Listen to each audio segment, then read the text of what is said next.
Senhoras e senhores, bom dia.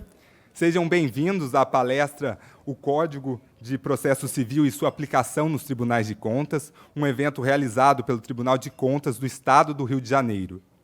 A apresentação que assistiremos a seguir visa demonstrar aos servidores desta casa, aos jurisdicionados e a todos os participantes como que a aplicação precisa do Código de Processo Civil pode trazer ganhos significativos à atividade de controle externo. Os tribunais de contas têm competências expressas claramente no texto constitucional que balizam o exercício do controle externo.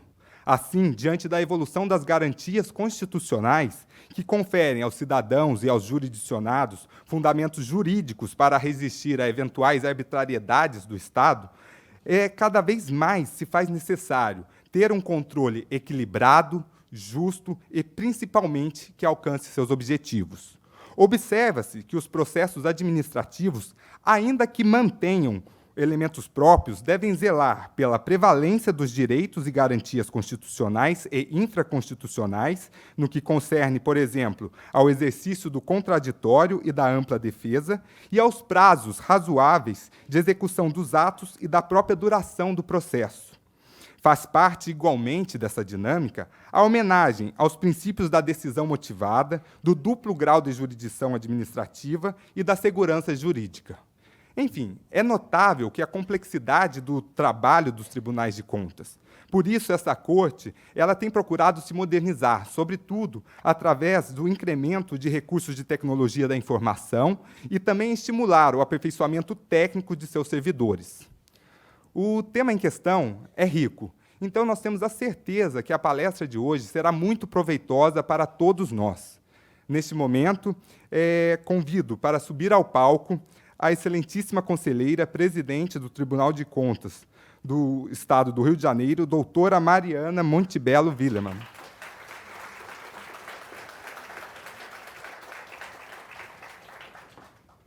O jurista, professor e palestrante de hoje, Dr. Fred de Souza Didier Júnior.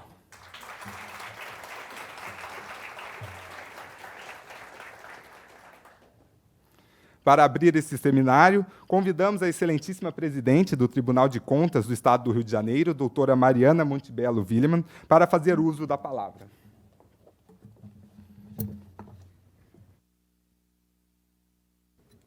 Bom dia a todos. Gostaria de dar as boas-vindas ao Tribunal de Contas do Estado, dizer que é uma satisfação e uma honra enorme aqui para nós termos a presença do professor Fred Didier, que nessa manhã nos brindará com uma palestra a respeito da aplicação do Código de Processo Civil nos processos que tramitam perante os tribunais de contas. Me parece que é um tema bastante interessante, bastante desafiador. Como foi dito na abertura, aqui no Tribunal de Contas do Estado, nós estamos buscando sempre aprimorar o nosso processo decisório. Então, nesse sentido, termos aqui, nessa manhã, no dia de hoje, a possibilidade de discutirmos e de aprofundarmos esse tema é bastante importante e bastante significativo. Queria fazer um agradecimento muito especial ao professor Fred Didier. É uma referência, suas obras, suas lições são sempre uma referência aqui para nós. Arrisco aqui dizer que a esmagadora maioria das menções e das lições, das citações doutrinárias feitas a respeito de processo civil são referenciadas pelo professor Fred Didier, tanto nas instruções realizadas pelo corpo instrutivo, como também nos votos que são submetidos à apreciação plenária. Então, é uma enorme honra, uma grande satisfação termos a presença do senhor aqui conosco e agradeço enormemente por ter aceito esse convite. Espero que todos vocês possam apreciar esse dia de hoje e essa manhã com a palestra do professor Fred Didier. Muitíssimo obrigada.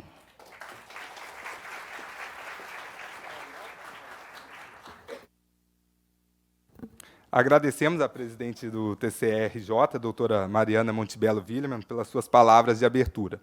E agora, para ministrar a palestra O Código de Processo Civil e sua aplicação nos Tribunais de Contas, passamos a palavra para o doutor em Direito pela Pontifícia Universidade Católica de São Paulo, pós-doutor na Universidade de Lisboa e livre docente na Universidade de São Paulo.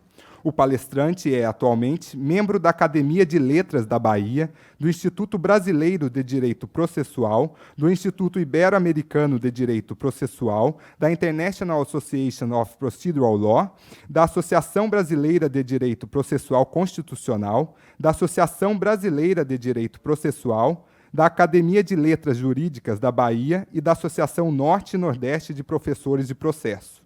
Com a palavra, doutor Fred Souza Didier Júnior.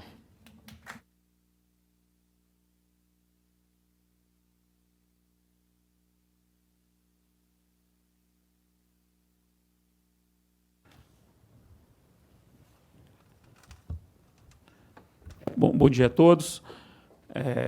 Sempre uma satisfação estar no Rio de Janeiro, que é minha segunda cidade. Todos, já falei isso várias vezes. Eu me sinto um carioca, embora baiano. Amo o Rio de Janeiro. Meu filho mora aqui, o meu filho mais velho mora aqui no Rio. Eu sou Flamengo, sou sócio do clube. Enfim, estou em êxtase, né? Estou em êxtase. Desculpem aí. Desculpe o resto. Eu queria agradecer o convite de vir falar no Tribunal de Contas do Rio de Janeiro, primeira vez que eu falo aqui. Um tema que é um tema mais difícil, né? Assim, para um processualista forense, é mais difícil falar sobre o processo do Tribunal de Contas, mas me parece que realmente é possível fazer um diálogo muito frutuoso entre o CPC e o processo do Tribunal de Contas. Então, eu queria dividir a minha exposição em 6 partes. E vou falar tudo que eu tenho a dizer nesses 6 pontos aqui. Depois, se for o caso, não sei se está preparado algum tipo de abertura para pergunta, se fico aberto, a gente tira as dúvidas. Vamos lá. O primeiro ponto é o seguinte. A chave para compreender a relação do CPC com o processo do Tribunal de Contas é o artigo 15 do CPC. O artigo 15 do CPC, um artigo extremamente importante e ainda não tão desenvolvido, ele diz que o CPC ele é uma fonte de normas que se aplicam aos processos trabalhistas, aos processos eleitorais e aos processos administrativos. Está dito expressamente no artigo 15. Ou seja, o CPC ele é uma fonte de normas que podem ser aplicadas no âmbito do processo administrativo, o que inclui, evidentemente, o processo do Tribunal de Contas. Só que aí nasce um problema que está, inclusive, pendente de exame pelo Supremo Tribunal Federal, por provocação do governador do Estado do Rio de Janeiro, a propósito, que é de saber se o artigo 15, quando se refere a processo administrativo, se aplica aos processos administrativos estaduais, ou se só se aplicaria aos processos administrativos federais, já que se trata de lei federal. O governador do Rio de Janeiro propôs uma ADIM, logo em abril de 2015, uma ADIM, inclusive, muito bem feita, uma ADIM séria, impugnando 8 artigos do CPC, muitas das impugnações pleiteando uma interpretação conforme do dispositivo, não para tirá-lo completamente, mas uma interpretação conforme. E uma dessas impugnações foi do artigo 15, para dizer que onde se lê processo administrativo, se deveria ler processo administrativo federal, já que os estados teriam a competência legislativa para regular o seu processo administrativo. Então, surgiu essa discussão, o Supremo não deu a liminar nessa ADIM, está pendente de julgamento, mas a doutrina já vem se manifestando, e eu vou numa linha, vou revelar um posicionamento que é importante para vocês compreenderem como é que eu penso. É um passo atrás que eu dou. Eu tenho um entendimento de que a competência legislativa em matéria processual dos estados é muito maior do que se costuma dizer que os estados têm. Então, eu vejo uma vasta área de atuação da legislação estadual em matéria de processo. Muito mais vasta do que a literatura tradicional, do que a percepção tradicional que se tem sobre esse assunto. Eu sigo amplamente o que me orientanda escreveu. Como eu queria ter dito aquilo, estava sem braço para dizer aquilo, me vale dos meus orientandos para dizer o que eu gostaria de dizer em muitos casos. É o caso. A professora Paula Sarno Braga, que é professora da Federal da Bahia, foi me orientando no doutorado, escreveu um livro sobre competência legislativa estadual em matéria de processo. Livro esse, citado na ADIM do governador do estado do Rio de Janeiro, que citou esse livro de Paula. E Paula defende uma competência legislativa estadual muito ampla. Mas, então pronto, esse é o meu ponto de vista. Eu entendo que o Estado pode fazer muita coisa em matéria de processo. Mas isso não quer dizer que o CPC não se aplique, ou não possa se aplicar como fonte subsidiária para as normas processuais estaduais. Quer dizer, uma coisa não elimina a outra. Não é porque o Estado pode legislar amplamente em matéria de processo, ou tão amplamente, ou mais amplamente do que se supõe, que isso elimina o uso do CPC como fonte de normas de aplicação subsidiária ou supletiva. Então, me parece que, nesse ponto, a impugnação do governador do Estado do Rio, nesse ponto, não procede. Embora eu concorde com a ideia do governador do Estado do Rio, no sentido de dar à legislação estadual uma potencialidade maior em tema de legislação processual. Eu concordo com isso.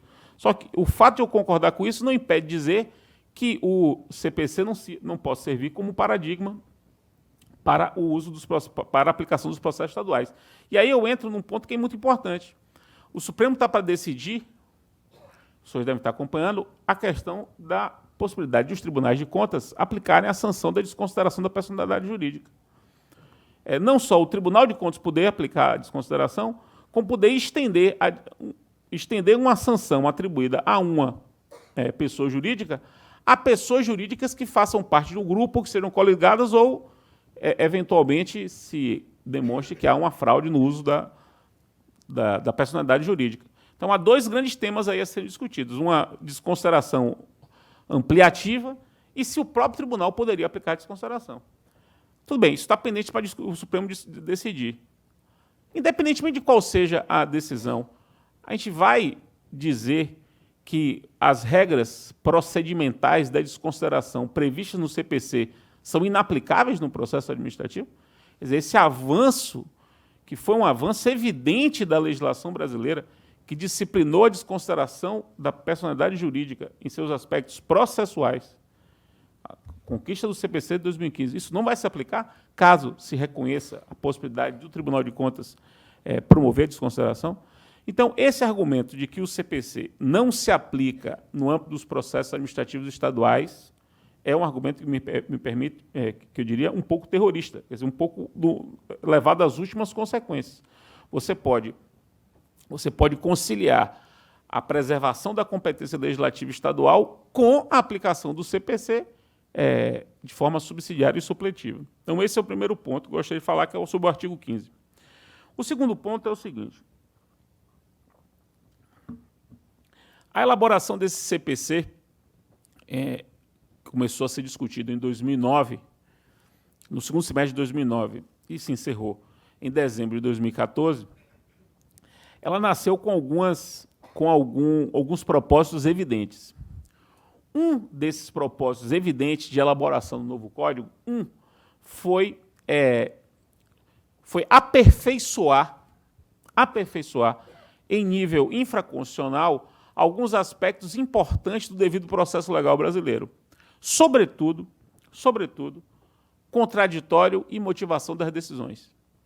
Eu diria para vocês, e falo aqui como testemunha da história, porque eu estou falando como testemunha aqui, que o artigo 10 do CPC e o artigo 489, parágrafo 1º do CPC, o artigo 10, que proíbe a decisão surpresa, e o 489, parágrafo 1º, que esmiuça o dever de fundamentação da decisão judicial, foram pedras-chave da elaboração do Código.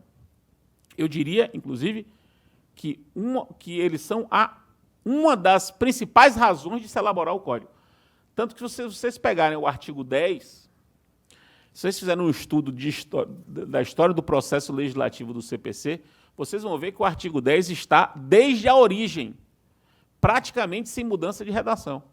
Ou seja, desde o anteprojeto, passando pela primeira fase do Senado, foi para a Câmara, voltou para o Senado, com aquele contexto no artigo 10, porque parece que o código foi feito para ele. E aí, vejam, meus caros, o que o artigo 10 diz? O artigo 10 consagra a proibição da decisão surpresa. Proibição da decisão surpresa. O que é isso? Não pode haver uma decisão judicial baseada em alguma questão, seja questão de fato, seja questão de direito, sobre a qual as partes não tiveram a oportunidade de se manifestar. Ou seja, tudo aquilo que estiver na motivação da decisão e que tenha sido levado em consideração pelo juiz na sua decisão como algo relevante para que ele decidisse daquela forma, tem que ter sido submetido antes ao contraditório. Mesmo que se trate de questão que o juiz possa trazer ex officio. Mesmo que se trate de questão que o juiz possa trazer ex officio. Ou seja, posto o debate, o juiz leva o processo para casa e vai julgar. Aí, em casa, ele percebe um aspecto que ninguém havia percebido, uma questão que ninguém havia percebido. Essa questão é relevante para o caso. O juiz pode trazer essa questão ao processo, pode decidir com base nela, desde que, antes de decidir, submeta essa questão ao contraditório, ao debate prévio. Com isso, você veda a decisão surpresa. Ou seja, o que é uma decisão surpresa? Uma decisão pautada em algo a respeito do qual eu não tive a oportunidade de me manifestar. Isso é um problema para a tradição do direito brasileiro, porque a nossa tradição é a de ver na figura do juiz uma figura com muitos poderes. Então, é muito frequente na nossa comunicação dizer que o juiz pode fazer isso ex officio.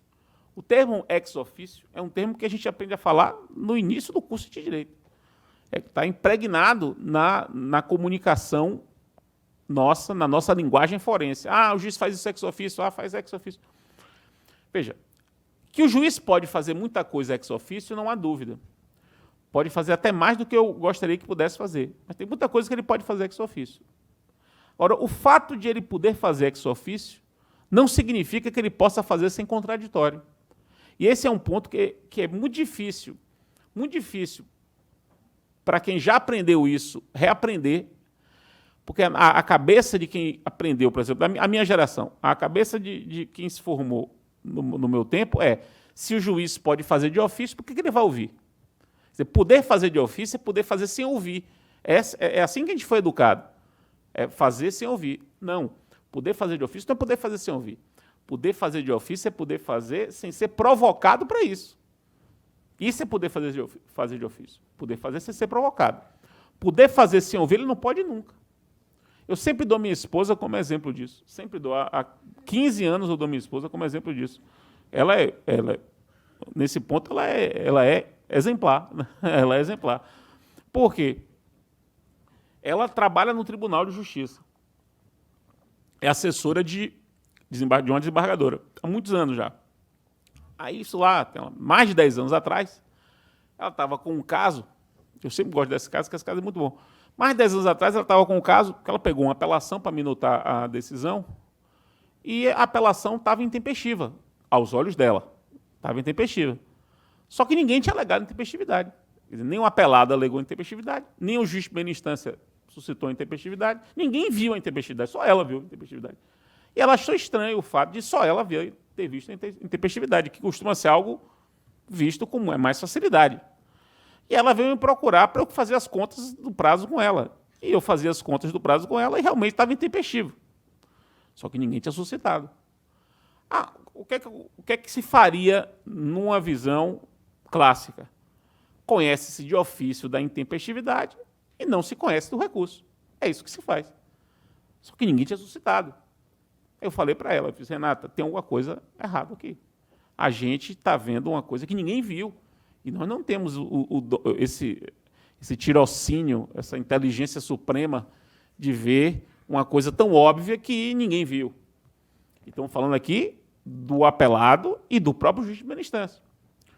Eu sugiro que você intime as partes para se manifestar sobre a tempestividade do recurso. Isso faz 10 anos, né? Aí ela ficou com isso na cabeça e intimou. Quando intimou as partes votaram. E ambas as partes disseram que o recurso era tempestivo. As duas partes. Inclusive o apelado. Por quê? Porque havia um feriado municipal na cidade do interior onde tramitava o processo, que, evidentemente, a Renata não sabia que aquele feriado municipal, àquele tempo, isso era relevante para se definir o prazo. E por isso que era tempestivo. Ou seja, submeter a questão ao debate, mesmo conhecendo-a de ofício, é importante para torná-la mais clara, inclusive revisitar uma eventual pré-compreensão que você tem em torno daquela questão. Pois bem, o artigo 10 consagra isso. Consagra a partir de uma experiência estrangeira já antiga. Na França é assim, na Itália é assim, em Portugal é assim. O Brasil entrou nessa linha. Pois bem, isso se aplica aos tribunais de contas? Isso se aplica aos processos de tribunais de contas? É possível, se aceita um processo de tribunal de contas, portanto, um processo administrativo, embora seja um processo administrativo em que há julgamento, em que há decisão, com base em questões a respeito da qual não houve a oportunidade de a pessoa se manifestar? Não. Me parece que o artigo 10 se aplica integralmente ao Tribunal de Contas. Integralmente. A mesma lógica, embora a situação do Tribunal de Contas é uma situação curiosa, porque a Constituição diz que o Tribunal de Contas tem jurisdição. Aí todo mundo sabe que jurisdição ali não é bem jurisdição. Beleza. É uma decisão administrativa por um tribunal imparcial, mas não é bem jurisdição. Tudo bem, vamos adotar essa terminologia. Vem a nova LINDB, e, querendo se referir ao Tribunal de Contas, cria um termo específico do Tribunal de Contas, porque fala que a nova LINDB se aplica aos processos administrativos, aos processos jurisdicionais e aos processos de controle. Usam um terceiro modelo, evidentemente se referindo aos tribunais de contas. Então, seja o processo do Tribunal de Contas um processo administrativo clássico, seja o Tribunal de Contas um processo jurisdicional, entre aspas, como diz a Constituição, seja o processo do Tribunal de Contas um processo de controle, o fato é de que o processo do Tribunal de Contas decide algo que pode afetar uma pessoa. E porque decide algo que pode afetar uma pessoa, não pode decidir com base em algo a respeito do qual essa pessoa não teve a oportunidade de se defender. Portanto, o artigo 10 se aplica, no meu modo de ver. Agora, vamos para o 489, parágrafo 1º.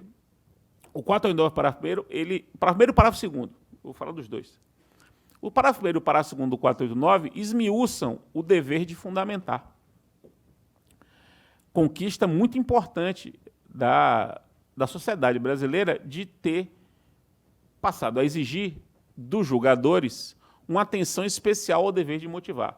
Eu suspeito que não haja nenhum direito processual do mundo ocidental que se preocupe mais com a motivação do que o nosso, em termos expressos. Por exemplo, eu não conheço um sistema em que a motivação é uma garantia constitucional, nosso caso aqui, 93, inciso 9 da Constituição, constitucional, em que a Constituição, animada, entusiasmada com isso, usa o termo sob pena de nulidade, que nem linguagem constitucional é.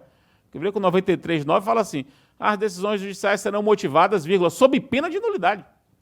Sob pena de nulidade é linguagem de legislador infraconstitucional. Mas a gente estava tão entusiasmado com isso que botou em termo constitucional. E no CPC, você vê o dever de motivar em diversas passagens. O artigo 11 do CPC, lá no início, repete o texto da Constituição. Repete. E o 489, parágrafos 1º e 2º, dilaceram o dever de motivar e tornam o dever de motivar mais concreto. Até me perguntaram uma vez, eu vou fazer sem confidência aqui, que a partir do momento que eu vou fazer, deixa de ser em confidência. Mas o que é o caso? Por que que o 11 repete a Constituição e o 489, portanto, 478 artigos depois, dilacera?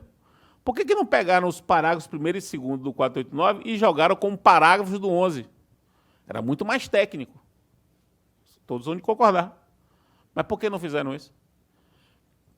Eu investiguei isso lá na tramitação do CPC e descobri as razões. Se fez isso para não dar muito destaque ao 489, parágrafo 1º e 2º. Porque se estivesse no 11, todo mundo ia ler. E isso faz todo sentido. Faz todo sentido. Todo sentido. Quando você bota ali no meio, na meiuca do código, passou que ninguém nem viu. Passou que ninguém nem viu. Basta ver que as associações de magistrados do Brasil só perceberam isso quando o código estava para ser sancionado. Tanto que as 3 associações nacionais pediram para Dilma vetar o parágrafo 1º e o parágrafo 2º do 489. E o 10 também. Pediram para vetar. Pô, imagine, 4 anos de tramitação e ninguém viu. Só agora você pediu para vetar um artigo que apenas esmiuça o dever de motivar. Pois bem, a pergunta que fica é, esse dispositivo que concretiza o dever de motivar de um jeito, até então, inédito, em termos de direito positivo, vai se aplicar às decisões dos tribunais de contas? Eu entendo que sim. Entendo que sim. É um aperfeiçoamento do devido processo legal evidente. E agora com um agravante. Agora com um agravante, que eu acho que é importante deixar isso claro aqui. Porque, vejam bem, vou tentar posicionar vocês topograficamente. O parágrafo 1º do 489, ele traz seis hipóteses de decisões tidas como não fundamentadas. Então, ele opta por tipificar 6 casos, meramente exemplificativos, de decisões que não são fundamentadas. E o parágrafo 2º, ele estabelece vou usar um termo pedante aqui, mas depois eu explico. Ele estabelece um postulado hermenêutico, no parágrafo 2º, um postulado hermenêutico, que é o postulado hermenêutico da ponderação. O que é o postulado hermenêutico? O postulado hermenêutico é uma norma jurídica, que determina como outras normas devem ser aplicadas. Portanto, é uma norma que regula o modo de aplicação de outras normas. Então, é uma norma de norma. É uma norma que diz como outras normas devem ser aplicadas. Isso é um postulado hermenêutico. O parágrafo 2º do 489 estabelece o postulado da ponderação, quando diz que, havendo conflito entre normas, o juiz deve ponderar se as normas uma não invalidar a outra, se ambas realmente conflitarem, ambas puderem ser aplicadas no caso, o juiz terá que ponderar aquela que pesa mais para ser aplicada e vai ter de estipular as razões da ponderação.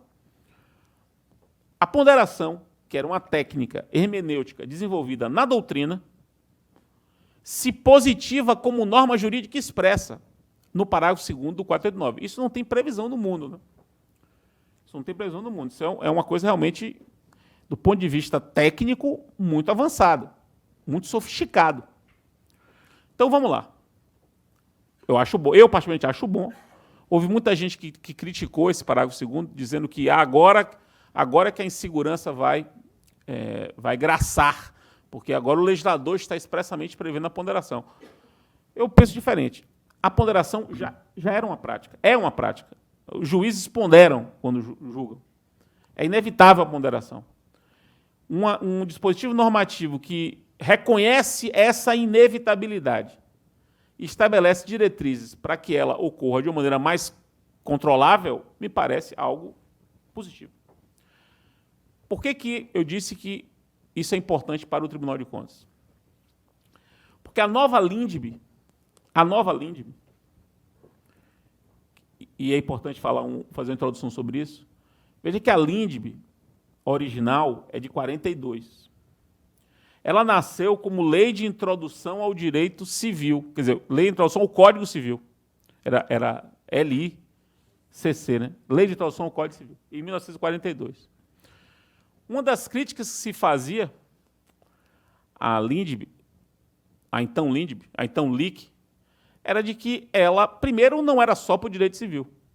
Era uma lei de introdução geral.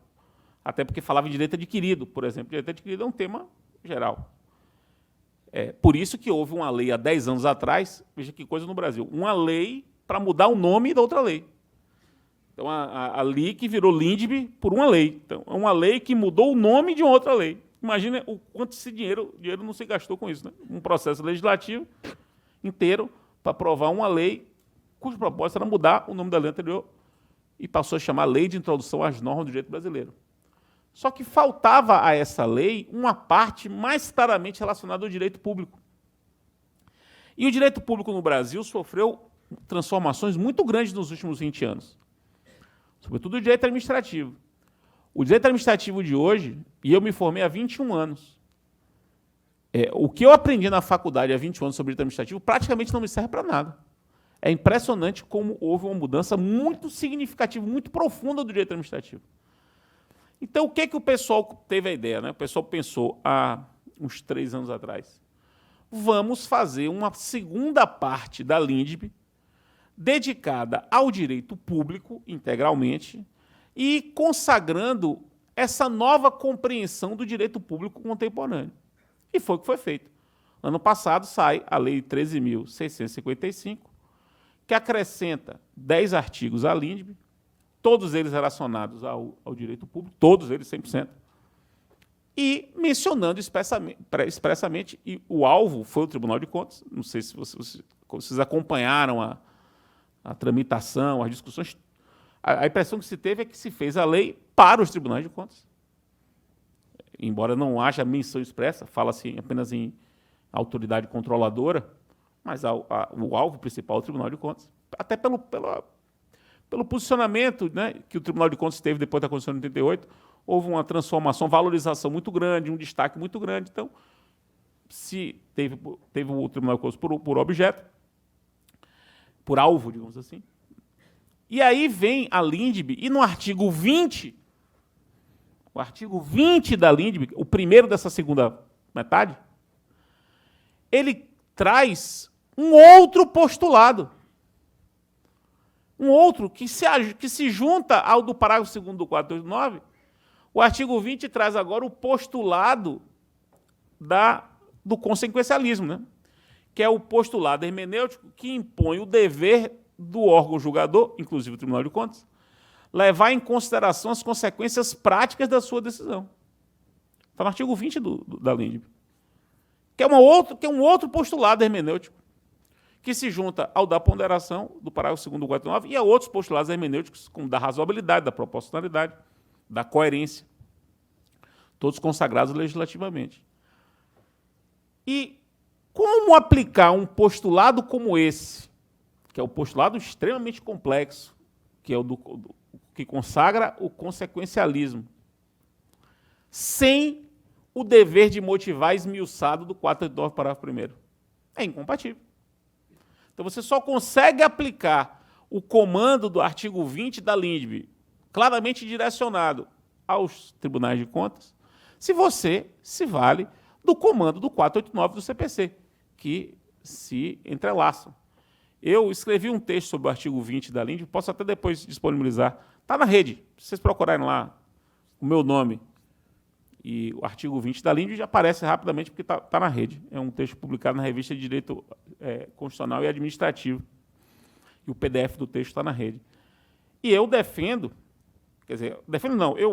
além de defender muitas coisas ali, mas eu faço uma proposta didática. Pensem o artigo 20 como se fosse um novo parágrafo do 489. É como se tivesse um parágrafo entre o 2º e o 3º do 489, um parágrafo 2,5. Um correspondente a um 2,5. Na técnica da legística, seria um parágrafo 2A. Parágrafo 2º A do 489 é o artigo 20. Tranquilamente.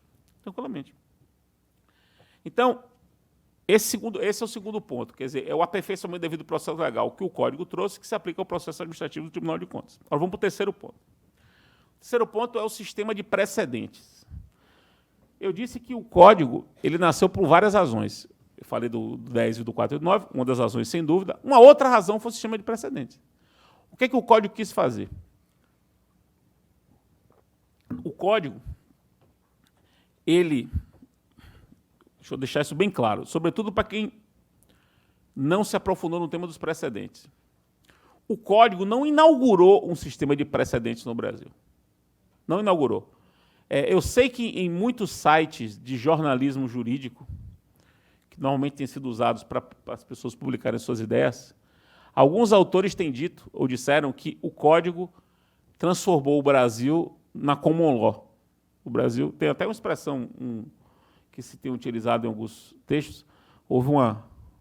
Eu não consigo falar muito bem essa expressão, mas vocês vão entender. Comonlosização do direito brasileiro. Se usou muito essa expressão. O direito brasileiro se comonlosizou-se. É uma expressão difícil de falar, mas todo mundo entendeu o que isso quer dizer. É como se o Brasil, com o CPC, passasse a adotar uma tradição do common law. Veja, essa afirmação ela é errada sob qualquer ponto de vista.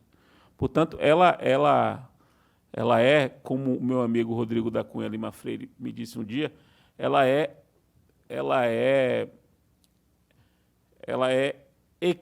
uma esfera de equívocos. Ela é uma dúvida esférica. Quer dizer, ela é um equívoco esférico. Por que um equívoco esférico? Porque ela é um equívoco sobre qualquer ponto que você olha, ela está errada. Ela é esfericamente equivocada. Primeiro que nenhum país se transforma, muda sua tradição por lei. Tradição é, como o próprio nome diz, um produto da cultura e do tempo. Uma lei não muda a cultura e o tempo. Uma lei não muda a cultura e o tempo por si. Não tem esse efeito mágico. Segundo, está errado também porque relaciona o sistema de precedentes ao common law necessariamente. Veja, meus caros, o common law tem 1000 anos. E quando eu falo 1000 anos, não é hipérbole, são 1000 anos mesmo. O common law é do século XI. O common law começou no século XI. Somente no século XIX, portanto, 800 anos depois, é que o common law passou a ter força vinculante. Os precedentes do common law passaram a ter força vinculante. Ou seja, o common law não nasceu com um sistema de precedentes vinculantes. O sistema de precedentes vinculantes se desenvolveu no common law depois de 800 anos. Então, essa relação precedente vinculante e common law é um erro. Quer dizer, como se o common law e o precedente vinculante fossem coisas semelhantes, ou necessárias. E o terceiro erro é o de não reconhecer que o Brasil, nos seus quase 200 anos de tradição jurídica brasileira, a serem completados daqui a 3 anos, vamos dizer que o Brasil tem uma tradição brasileira de 1822 para cá. Nesses 200 anos de tradição brasileira jurídica, em pelo menos 150, há manifestações normativas de respeito aos precedentes, em maior ou menor grau. Há uma evolução histórica do respeito aos precedentes no Brasil, paulatina e contínua, desde 1876. 1876, com o decreto de Dom Pedro II, que criou, em 1876, os assentos obrigatórios do, então, Supremo Tribunal de Justiça, predecessor do nosso STF, que já no século XIX tinha os assentos que eram o que nós somos hoje, súmula vinculante. Inclusive, aqui no centro do Rio de Janeiro, tem o Instituto dos Advogados do Brasil. Aqui, quem não conhece, vai conhecer. Inclusive, tem uma cadeira de Dom Pedro II lá. É sensacional. Você chega lá, tem uma cadeira com uma cordinha que você não pode sentar, que é a cadeira de Dom Pedro II. Porque o nosso imperador, nesse decreto de 1876, disse uma coisa interessante. Quando o Supremo Tribunal de Justiça tivesse que assentar o entendimento sobre uma norma federal, uma norma nacional, né? Ele tinha que ouvir especialistas na matéria. Amigo Suri, está dito isso. Tem que ouvir os jurisconsultos de melhor nota. Expressão linda. Jurisconsulto, como o nosso mestre Cavalieri aqui, um jurisconsulto de melhor nota. Certamente seria ouvido em 1876, caso existisse. Seria um jurisconsulto de melhor nota. Mas se falava assim, ó, jurisconsulto de melhor nota e o Instituto dos Advogados Brasileiros, o IAB. Estava no decreto. O IAB tinha de ser ouvido para o IAB iluminar o Supremo Tribunal de Justiça para definir uma interpretação que era vinculante no Brasil todo. Isso em 1876. A diferença disso para a súmula vinculante é pequena. Tem, claro que tem, mas é pequena. A súmula vinculante é uma evolução disso. Assim como o sapo é uma evolução do girino, embora o girino não seja sapo, que é uma coisa difícil de ser entendida. Eu, por exemplo, tenho dificuldade até hoje de entender isso, embora eu tenha aprendido isso no colégio, acho que vocês aprenderam também, que girino e sapo é um exemplo de metamorfose. Quer dizer, o girino é filho de sapo, mas não é sapo. É filho de sapo, mas é uma outra espécie que se desenvolve e vira sapo. A relação é muito parecida. Quer dizer, os assentos se desenvolveram e viraram súmula. São coisas diferentes, mas se parecem. Tem uma origem comum.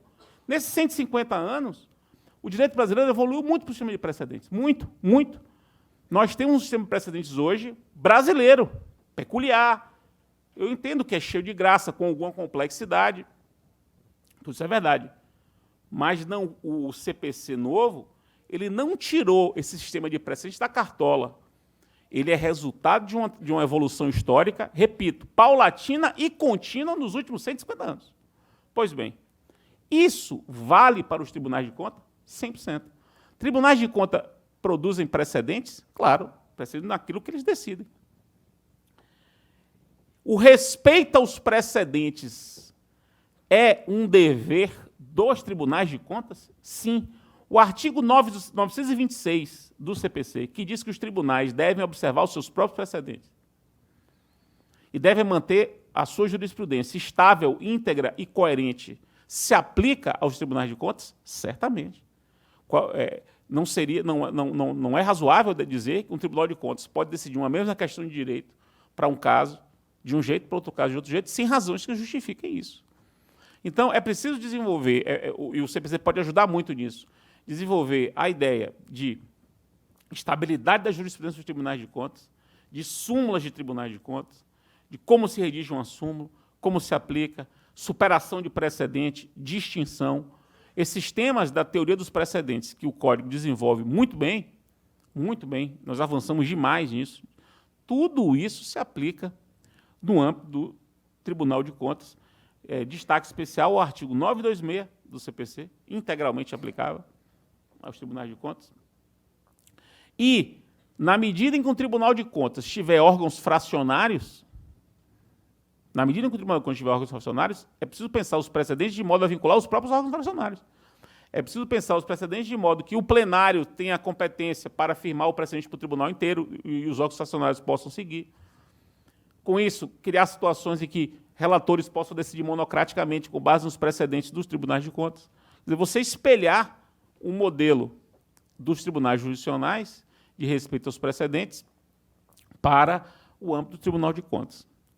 Pois bem, vamos agora para o quarto ponto. O quarto ponto que eu quero falar é um assunto novíssimo, que não está sendo desenvolvido nem mesmo no âmbito do processo jurisdicional, mas que tem me ocupado no último ano, esse assunto me tem ocupado muito. Eu estou mergulhado nele, porque é um assunto sobre o qual eu não escrevi nada até agora, não tenho nada escrito, você não vai encontrar nada, mas eu estou terminando algo para publicar no ano que vem. Vai ser um capítulo do meu volume 1 do curso, que é o assunto sobre a cooperação judiciária. Cooperação judiciária nada a ver com o princípio da cooperação. Quer dizer, nada a ver no que eu vou falar agora aqui. Cooperação judiciária está regulada nos artigos 67 a 69 do CPC. 67 a 69 do CPC.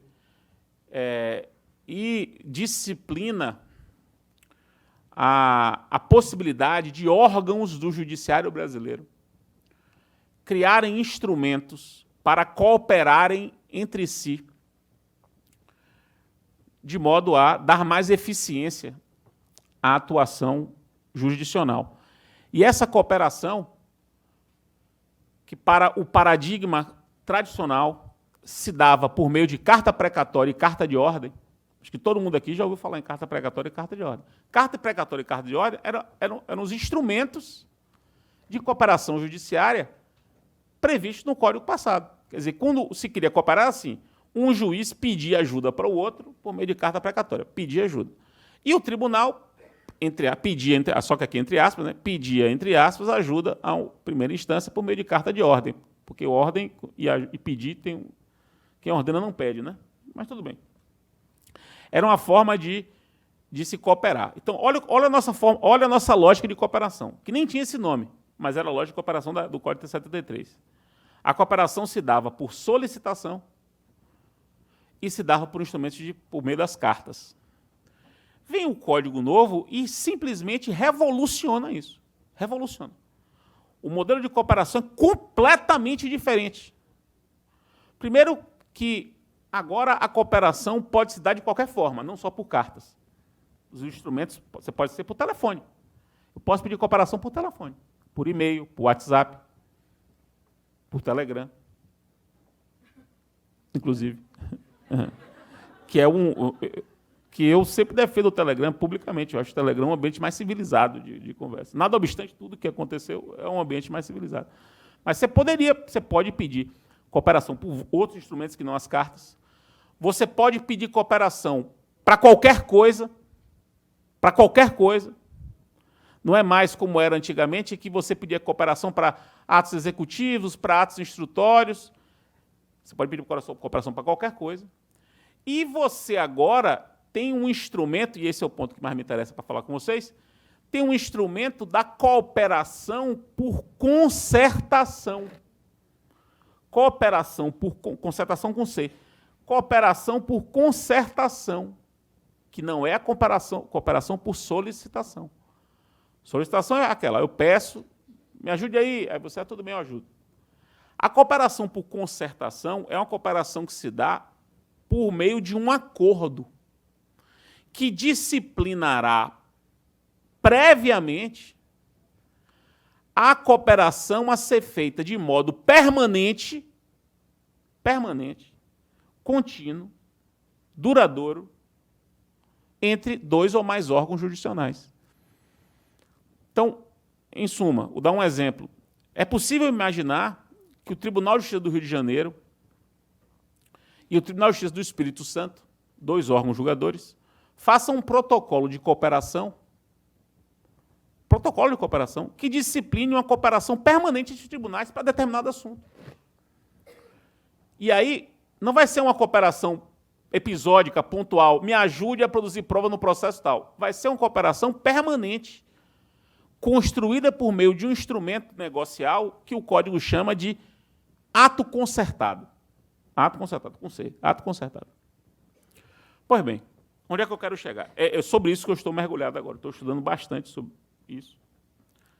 Estudando, na verdade, não é bem estudar, porque não tem nada escrito, né? Então, na verdade, eu estou estudando pensando, né? Pensando demais sobre isso.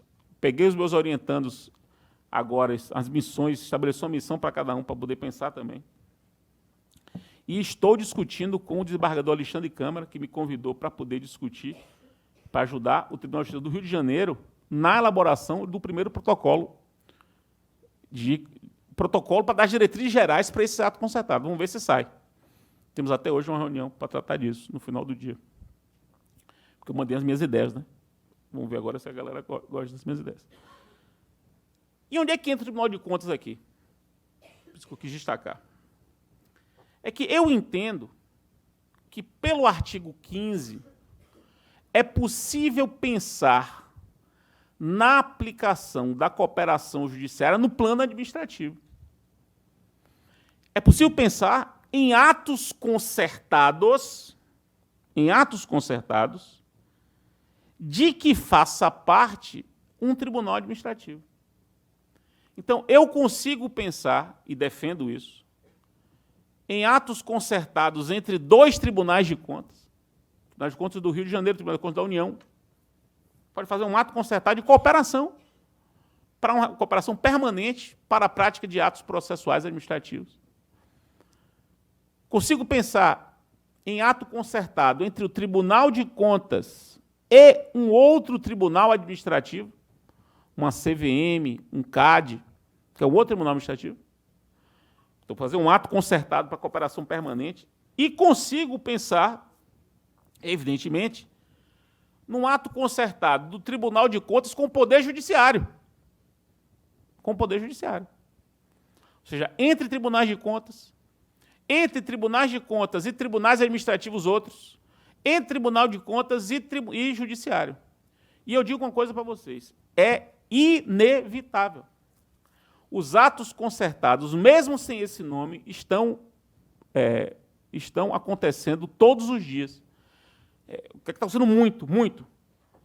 O Vara de Execução Fiscal está fazendo ato concertado com Receita Federal, com PGFN. Está fazendo isso. Vejam a lei que está para ser publicada, já foi aprovada no Congresso Nacional, a Lei da Liberdade Econômica. Aprovada agora tem 3 ou 4 semanas foi aprovada no Senado. 3 semanas, foi dia 13 de agosto. Tem um mês que foi aprovado. Deve sair até o dia 24 a sanção. O 4 de setembro deve sair a sanção. Na Lei de Liberdade Econômica, há um dispositivo que expressamente prevê o seguinte, preste atenção nisso, que a advocacia pública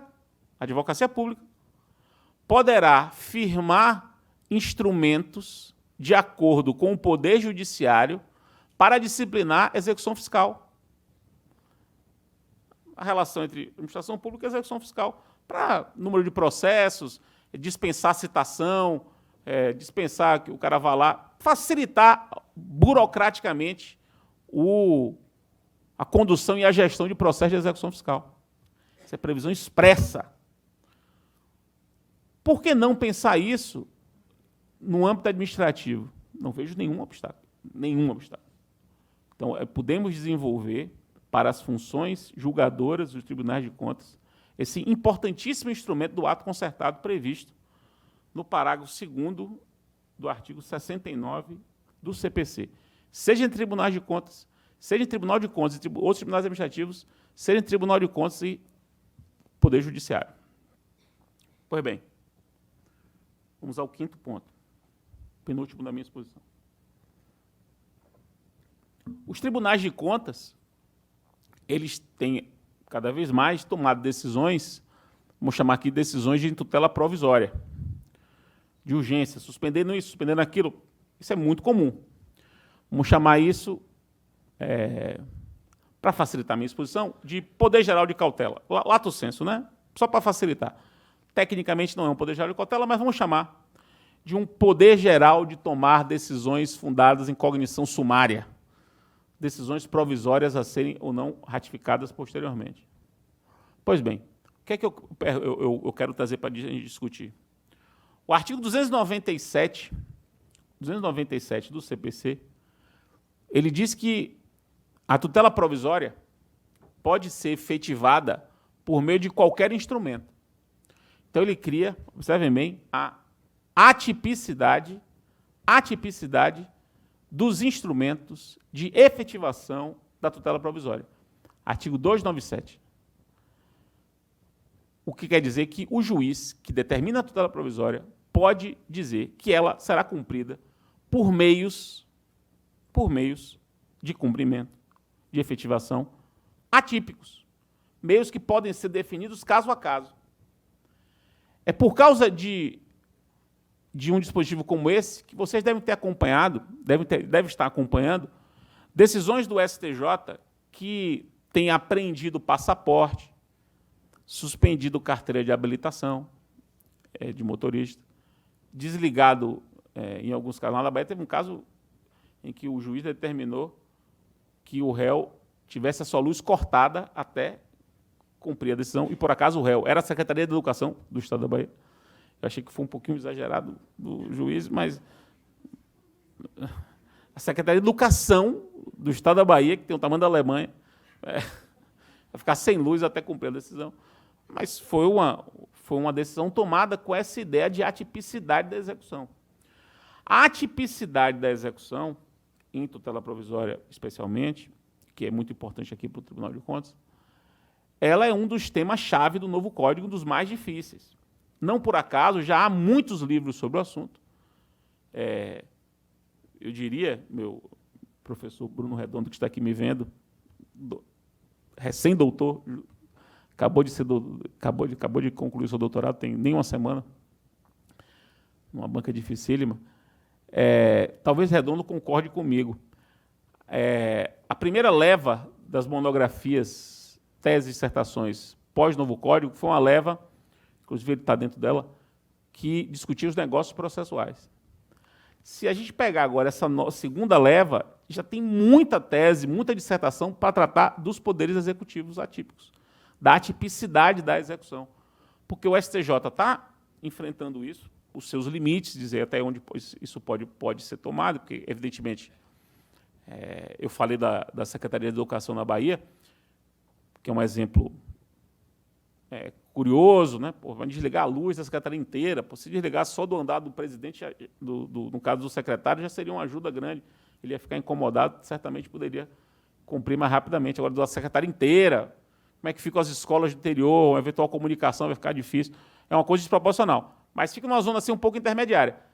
Mas teve juiz de Goiás que determinou a reintegração de posse de uma escola ocupada por adolescentes em Goiás.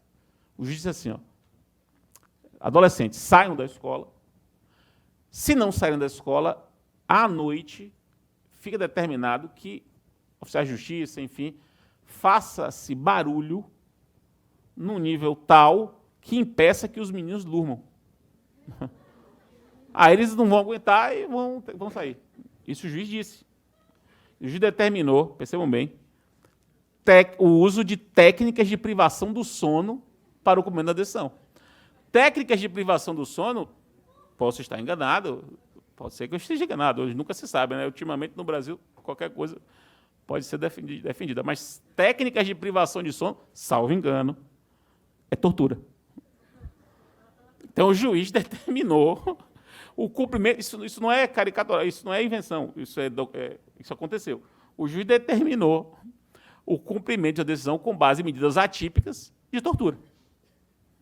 De tortura. Ou seja, então a gente vai a um extremo ao outro. Então, discutir suspensão de passaporte chega a ser risível, né? Pô, suspender passaporte chega a ser risível, diante de decisões assim. Então, é um tema realmente que está aí quicando, né? À espera de reflexões. E tudo isso aplicado ao Tribunal de Contas. Para mim é inevitável. O que se construir como devido ou indevido para o uso da tipicidade da execução no processo judicial vai se aplicar ao Tribunal de Contas. É uma discussão urgente, eu diria, aqui dentro. Finalmente chegamos ao último ponto. E o último ponto é o seguinte. No meu modo de ver, e eu deixei para falar isso ao final, até uma homenagem ao meu amigo Bruno Redondo, no meu modo de ver, a maior mudança que esse código trouxe, a maior, foi a ampliação das possibilidades de celebração de negócios processuais. Para mim, a maior de todas as mudanças. O que é um negócio processual? É um negócio jurídico que tem por objeto alterar o processo. Isso numa definição bem rápida, para poder simplificar a exposição. Então, todo negócio jurídico que tem por objeto mudar o processo, perceba que não é um negócio jurídico para resolver o processo. O negócio jurídico para resolver o processo é a nossa autocomposição, que a gente já está bem acostumado. Estou falando de negócio jurídico para mudar o processo, você mudar a regra do jogo, você mudar como o jogo se joga, sem mudar o resultado do jogo. O resultado fica ainda definido, mas você muda o modo como o resultado, o modo como o jogo é jogado. Então, você quer mudar a competência, você quer mudar os prazos, você quer mudar a legitimidade, você quer mudar as formas de intervenção de terceiro, você quer mudar o modo de prova, de colher prova.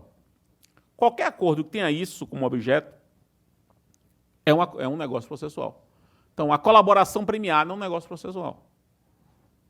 O foro de eleição é um negócio processual. A suspensão convencional do processo é um negócio processual. A renúncia ao recurso é um negócio processual. Então, você tem milhares de negócios processuais. Isso se aplica ao processo administrativo? É possível falar em negócios processuais no âmbito do processo administrativo? Claro que sim. Evidentemente que sim. Mas aí você pensa, mas Fred, o processo administrativo envolve a administração pública. A administração pública não convenciona, não faz acordo. A administração pública não faz acordo, meus caros. A administração pública não convenciona. Veja, a nova LINDB, que eu já me referi aqui mais de uma vez, no artigo 26, 26 da nova LINDB, expressamente regula um acordo de certificação envolvendo o poder público. Não só o poder público negocia, como isso é suposto pela nova LINDB, veja o artigo 26. A PGFN, Procuradoria-Geral da Fazenda Nacional, em 2018, editou duas portarias. Sempre que a mais importante é a 762. Depois vocês procurem, 742. Portaria 742 PGFN de 2018. Essa portaria disciplina, vejam bem, disciplina os negócios processuais celebrados pela PGFN em execuções fiscais. O poder público e a negociação processual é uma realidade existente. Veja que eu acabei de mencionar que a Lei da Liberdade Econômica tem previsão expressa, e com o termo negócio jurídico processual, redondo, curioso aqui, você que está com essa sua tese para ser publicada, o termo negócio jurídico processual não está em lugar nenhum na lei. É um termo que a doutrina usa. Na Lei de Liberdade Econômica, o termo é esse, negócio jurídico processual. É a primeira vez que a lei usa o termo negócio jurídico processual. E usa para se referir aos negócios envolvendo o poder público. Então, o que é que eu acho que tem que se destacar aqui para os tribunais de contas? Vocês vão se deparar com casos, certamente, em que houve a celebração de negócios processuais envolvendo o poder público. E é preciso que não se assustem com isso e não achem que é nulo por causa disso. Porque as possibilidades são inúmeras. Agora, isso quer dizer que são ilimitadas? Não. Como nada na administração pública é ilimitado. É claro que há um limite de probidade administrativa que tem de ser observado. Um limite de legalidade tem de ser observado, claro. Mas daí a dizer que não há limite na que a consensualidade administrativa é vedada em matéria processual, isso está equivocado. Veja, meus caros, isso está equivocado e é simplesmente uma interpretação ilegal, é contra a legem. Repito, a Lei de Liberdade Econômica fala disso expressamente. A PGFN já permite isso há muito tempo e com excelentes resultados. É bom que se diga, excelentes resultados. E imaginar que eu ouvi em 2015, quando o código saiu, porque eu sou entusiasta dos negócios processuais. Eu fui um dos responsáveis por inserir o artigo 190 no CPC, quando eu atuei no Congresso Nacional. E eu ouvi piadinhas, quando o código saiu, que negócio processual é uma coisa que não aconteceria, que não existia, que supõe ursinhos carinhosos andando de mão dadas. Hoje a gente olha para trás e chega a ser risível. É risível isso. É um negócio tão risível que, veja, a PGFN, em 2015, me chamou para fazer a palestra de encerramento do congresso anual deles, para junho de 2015. Aí, quem me designou pediu falar sobre negócios processuais e PGFN, em 2015, o código estava na vacácio. Aí eu fui lá, vocês têm que pensar seriamente nisso, como um instrumento de facilitar a execução fiscal, aquele silêncio sepulcral. O PGFN da época disse que eu era maluco. Maluco. 3 anos depois, a PGFN tem duas portarias sobre o assunto, regulamentando. E aí, conversando com o pessoal da PGFN, e aí, Fred, está fazendo... Eu perguntei, e aí, pessoal, estão fazendo? Pô, não só está fazendo, como está regulamentado e está resolvendo dezenas de situações. Aí vem a Lei da Liberdade Econômica, que, por ter sido via medida provisória, não deveria cuidar de processo, né? Não deveria cuidar de processo. E eu até falei, pode cuidar de processo? Não pode. Tudo bem, não pode, né? Mas vocês mesmos usam o termo processuais. A palavra processuais aparece 2 vezes na Lei de Liberdade Econômica. As duas para tratar de negócios jurídicos processuais, com expressa menção ao artigo 190.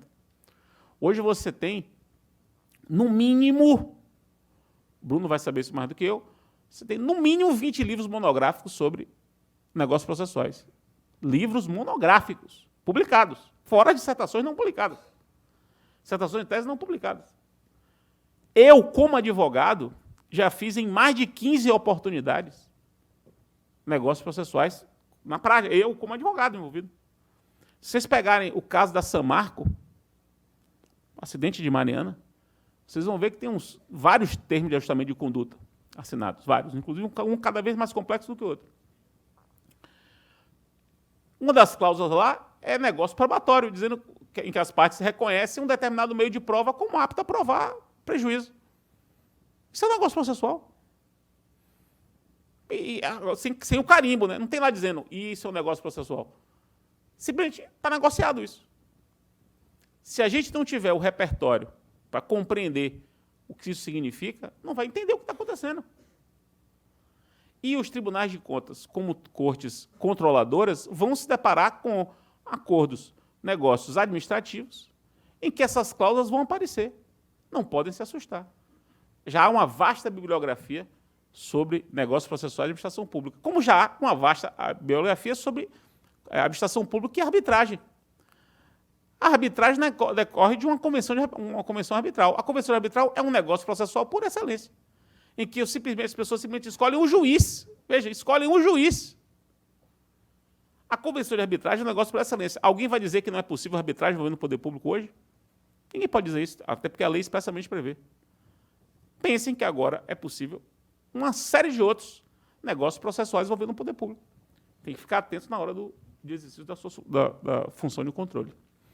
Pois bem, eram esses os pontos que eu gostaria de destacar. Espero que a palestra tenha sido útil para alguma coisa.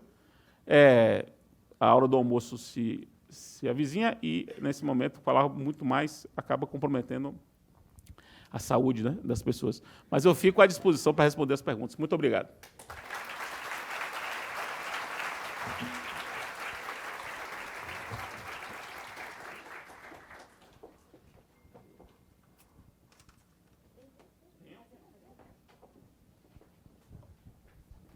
Nossa, puxa, professor, que prazer, que honra tê-lo aqui conosco. Parabéns pela sua exposição, nos trouxe aí um universo vastíssimo de interação entre os processos aqui nos tribunais de contas e o CPC e as normas de processo civil. Vou, então, aproveitar, professor, já que o senhor se disponibilizou aí a fazermos um diálogo mais... desenvolver um maior diálogo com a nossa audiência, eu tenho aqui 4 perguntas, então, que eu vou colocar para o senhor. A primeira delas foi formulada pela Patrícia Garcia, que ela é servidora de controle interno da Procuradoria-Geral do Estado, e ela formula uma questão exatamente envolvendo a Lei de Introdução às Normas do Direito Brasileiro e pergunta especificamente se, a partir dessa nova legislação, haveria um direito subjetivo ao recurso administrativo e também, aí na linha da consensualidade, aos acordos administrativos. É uma questão muito boa, né? A parte do direito ao acordo. Até já me perguntaram isso recentemente aqui no Rio, no evento do Tribunal de Justiça.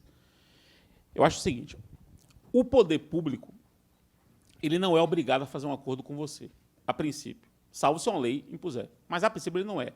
Mas... se o poder público celebra um acordo com alguém, baseado em determinados critérios, ele celebrou com alguém, outra pessoa, na mesma situação, tem direito ao acordo. É uma sutileza aí. Veja, o poder público não é obrigado a fazer o acordo, ponto. Mas, a partir do momento que o poder público faz o acordo com, por exemplo, um devedor, faz o acordo com um devedor, acordo pautado em algumas considerações do caso. Se essas mesmas considerações do caso se repetem para uma outra pessoa, o poder público não pode se negar. A princípio não pode, salvo se houver fato superveniente que justifique isso. Por exemplo, um fato superveniente que justifica uma alteração de entendimento do... Agora, se mantidas as mesmas circunstâncias, portanto, rebus sic stantibus, o poder público não poderia se negar. Então, nesse sentido, haveria um direito ao acordo. Uma das minhas orientandas que publicou um livro sobre o tema, Lorena Miranda Barreiros, ela é procuradora do Estado da Bahia. E a tese de doutorado dela foi Convenções Processuais e Poder Público. exatamente o que eu mencionei aqui. E uma das teses dela é essa, que na celebração dos negócios processuais, o poder público tem que respeitar os seus, entre aspas, precedentes. Quer dizer, se há um precedente de formulação de acordo naquela circunstância, o poder público tem que respeitar. Já o direito ao recurso, eu não me lembro na LINDB onde é que cuida de recurso. Eu me lembro na LINDB que cuida do acordo, no 26, no 23 cuida do direito a um regime de transição quando houver uma decisão que quebra alguma estabilidade, uma decisão que anula um negócio, tem que estabelecer um regime de transição. Isso é fundamental aqui para vocês, né, no Tribunal de Contas. Agora, o direito ao duplo grau, eu não me lembro na LINDB se tem, não me lembro de um dispositivo que tenha. Então, eu acho que é uma coisa que fica ainda sob tutela da lei. A lei pode não criar, não dar o duplo grau. Acho que aqui com vocês, inclusive, acontece muito isso. Né? Se a decisão é do pleno do Tribunal de Contas, não tem recurso para lugar nenhum. Né? Salvo embaixo da declaração. Para o mesmo órgão, né? O mesmo órgão. Obrigada, professor. Bom, em seguida, é uma pergunta formulada pelo Rafael Lanhas, que é servidor aqui do tribunal. Ele pergunta sobre controle do Poder Judiciário a respeito de decisões proferidas pelos tribunais de contas. Né? E aí, de maneira específica, a pergunta que ele dirige: se pode o Poder Judiciário rediscutir o mérito de questões decididas pelos tribunais de contas, decisões essas adotadas de maneira definitiva no exercício da sua competência constitucional. Esse é um tema... Esse tema não é bem processo, isso tem nada a ver com processo, né? Muito menos com o CPC. Né? Esse tema é simplesmente o tema, né? É a pergunta do milhão. Até em que medida o judiciário tem que reverenciar as decisões administrativas. Eu não sou especialista no assunto, eu reconheço que não sou. Então, eu falo como advogado e, evidentemente, como um curioso do direito. Eu tendo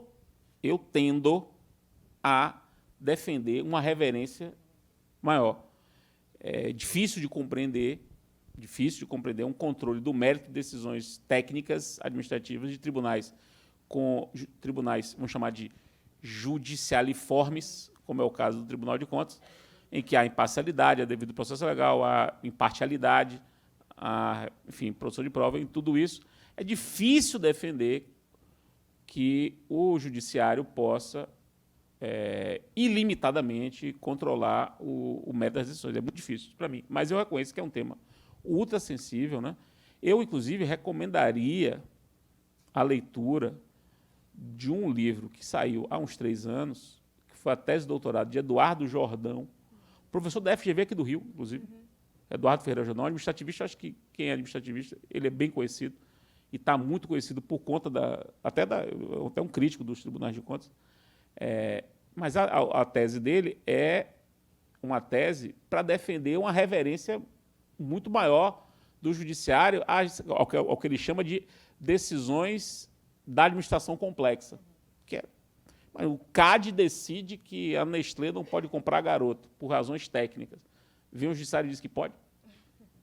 Fica difícil, né? É difícil defender isso. Eu tenho essa... Mas eu não sou especialista no assunto. É um pouco a aplicação do princípio da deferência, né? Princípio da deferência. Deferência também é discutido no âmbito do controle judicial sobre decisões das agências reguladoras. Exatamente. Me parece que a temática é essa. Agora, uma pergunta formulada pelo Luiz Felipe Vancini, também é servidor aqui do tribunal, e aí ele faz uma provocação aqui bem interessante. Até eu mesmo fiquei aqui pensando, me debruçando assim, sobre como eu abordaria esse tema. Enfim, o corpo, ele faz a seguinte provocação: o corpo instrutivo do Tribunal de Contas, corpo de auditores, estaria obrigado a observar os precedentes do plenário, do corpo deliberativo? Em caso afirmativo, essa obrigatoriedade estaria inserida no inciso 5º do artigo 927? Eu entendo que sim. Vamos lá. Estou partindo da seguinte premissa. A premissa de que os precedentes do Tribunal de Contas são sempre do plenário do Tribunal de Contas. É uma premissa. Então, no caso de tribunais de contas que têm divisão em órgãos fracionários. Então, se o plenário do Tribunal de Contas dar um entendimento a uma questão de direito numa linha, não consigo ver como justificar que órgãos desse mesmo Tribunal de Contas, também estou supondo isso, são órgãos do mesmo Tribunal de Contas, pensem de modo diferente. Se houver uma divergência entre algum órgão interno com a decisão do plenário, há mecanismos de revisão administrativa desse precedente. Mas, enquanto o precedente não for revisado administrativamente, é injustificável para os cidadãos que um Tribunal de Contas, o seu plenário, decida ter um entendimento e órgãos do mesmo tribunal, ainda que sejam órgãos não deliberativos do mesmo tribunal, tenham um outro entendimento. Ou, melhor, possa até ter outro entendimento, mas não siga o entendimento do plenário. Eu não consigo ver como. E, finalmente, professor, uma pergunta formulada pela Daniela Olivetti, que é advogada da SEDAI, e ela trata aqui, ela chama aqui a atenção para as modalidades de chamamento ao processo, aqui no Tribunal de Contas, que a gente utiliza a notificação como uma modalidade que pressupõe a constatação de uma irregularidade ou ilegalidade, e que, portanto, potencialmente interfere na esfera jurídica de quem está sendo auditado, de quem figura como controlado.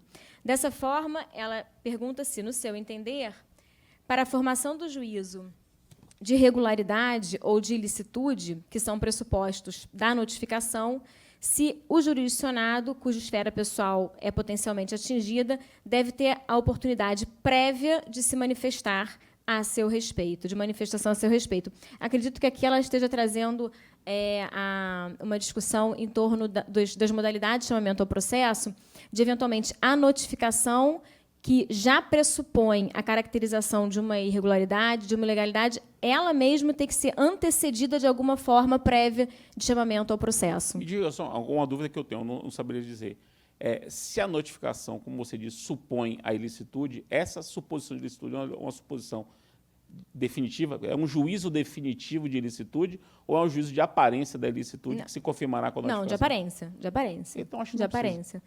Na realidade, ao ser realizada uma auditoria, no âmbito dessa auditoria são identificados achados, né? A gente chama aqui de achados de auditoria. E esses achados, eles configuram ali situações que caracterizam, eventualmente, uma inobservância de uma norma legal, uma desconformidade com o ordenamento jurídico. E, nesse sentido, me parece que a pergunta que ela formula seria se, antes dessa notificação, a notificação para apresentar razões de defesa sobre aquela situação que caracterizou o achado, se deveria haver um chamamento prévio, um chamamento ao processo por intermédio de uma comunicação para esclarecimentos prévios. Vamos lá. É uma pergunta excelente, né? Mas aí a gente vai ter que fazer alguns paradigmas aqui. Vamos pensar na improbidade administrativa. Na ação de improbidade administrativa, em que você acusa o sujeito de praticar um ato ilícito, pelo peso que o sujeito está sendo processado por improbidade administrativa, a lei diz que, antes de ele apresentar sua contestação, se fará uma defesa prévia, que é um juízo de justa causa da improbidade. Então, o juiz vai dizer o seguinte: há lastro probatório suficiente para processar essa pessoa. Não é para condenar, é para processar essa pessoa. Isso já existe na lei de improbidade. Pode-se pensar uma coisa semelhante no processo administrativo do Tribunal de Contas? Pode. Às vezes, é possível pensar assim, a notificação suporia que o Tribunal de Contas fez um juízo de justa causa do processo administrativo e só isso já é um peso grande para a pessoa estar investigada. Ainda que não seja um juízo definitivo, seria um juízo de justa causa. Se a gente aplicar o mesmo modelo da improbidade, que é um modelo parecido com o do Tribunal de Contas, embora seja um modelo jurisdicional, se poderia ter, né, essa fase de defesa prévia da justa causa para que o processo administrativo nem se instaurasse de apuração. A lógica é muito boa. E faz algum sentido, e aqui me permitam uma digressão rápida, eu não sei se vocês têm percebido, mas há uma tendência da teoria do direito administrativo, do direito punitivo, vamos chamar assim, do direito sancionador, de unificar os processos sancionadores, seja o processo penal, seja o processo de improbidade administrativa, seja o processo administrativo disciplinar, seja o processo de controle. dentro de um mesmo guarda-chuva de processo sancionador. E se tentar desenvolver um modelo de processo sancionador intercambiável. Note que a improbidade administrativa ela tem um modelo parecido com o do processo penal. Né? No processo penal também tem defesa prévia. Também se existe justa causa. E foi por isso que isso se expandiu para a improbidade administrativa, que não é penal, mas é punitivo. Veja que no CPC, quando cuida do processo contra juiz por demora irrazoável, artigo 205 do Código, você vai ver que está dito lá o seguinte: para instaurar o processo, o juiz tem que ser ouvido antes, para também exatamente construir essa justa causa. Então, há um movimento normativo nesse sentido, de processos punitivos ter essa fase de avaliação da justa causa para que considere a pessoa como processada. Por isso, eu acho que é interessante a sugestão dela. Muito bom, professor. Antes, então, só de finalizar, professor, posso eu lhe fazer uma provocação muito rapidamente? Retomando um pouco o que o senhor falou a respeito da discussão que foi levada ao Supremo Tribunal Federal, por intermédio da ação direta de constitucionalidade ajuizada pelo Estado do Rio de Janeiro, sobre a competência legislativa e o alcance do artigo 15.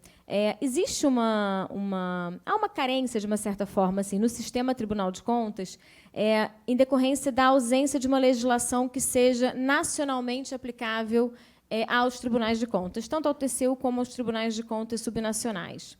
E já foram formuladas tentativas no sentido de ser elaborada uma lei nacional sobre o processo nos tribunais de contas, e é sempre uma preocupação de índole constitucional, quanto a uma eventual dificuldade de se superar a competência legislativa, que para processo seria para processo civil seria da União, processo do trabalho, processo penal, enfim.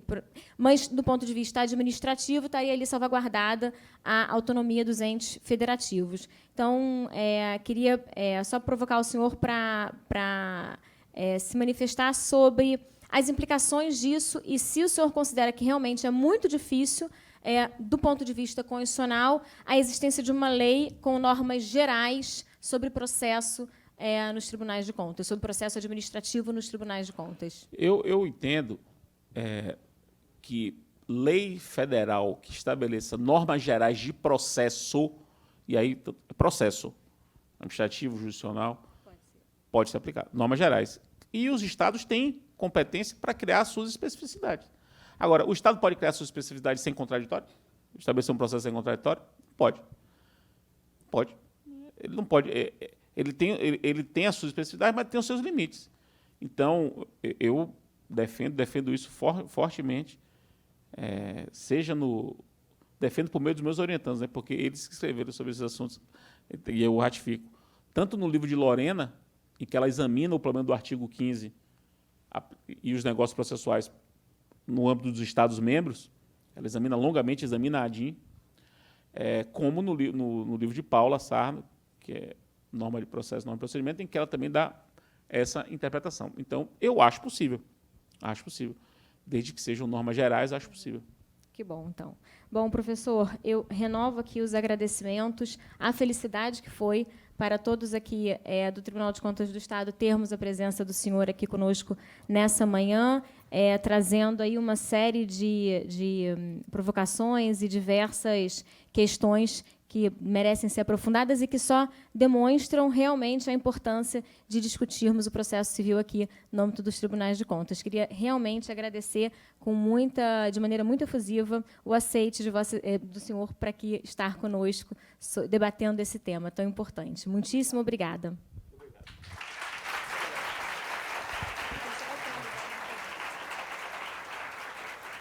Reforçamos o agradecimento ao Dr. Fred Souza de Dias Júnior pela esclarecedora palestra. O compartilhamento dos seus conhecimentos desperta em nós um anseio cada vez maior por eficiência e eficácia na prestação dos serviços à nossa sociedade.